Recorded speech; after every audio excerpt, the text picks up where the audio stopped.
সাইয়েদনা মুসা আলাইহিস সালাম জিজ্ঞেস করলেন, ইয়া রাব্বি, আল্লাহ আপনার কি ঘুমে ধরে না?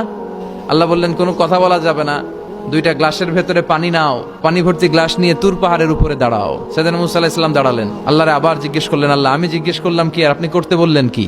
আল্লাহ বললেন, কথা বলো না, যা বলেছি তাই করো। তো মুসা আলাইহিস সালাম কিছু বলতে পারে না, পানি নিয়ে দাঁড়িয়ে রইলেন। মুসা আলাইহিস সালামকে আল্লাহ বললেন, তুমি দাঁড়িয়ে থাকো আর ঘুম রে, বললেন ঘুম তুই মুসারে ধর।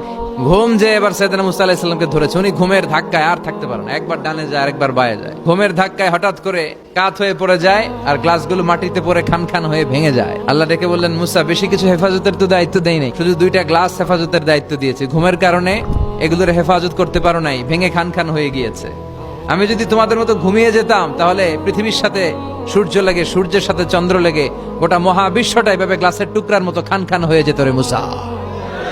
এজন্য লা তাখুযুহু সিনাতু ওয়ালা নাওম, আমার ঘুমেও ধরে না, ঘুমের আগে যে তন্দ্রা আসে ওইটাও ধরে না।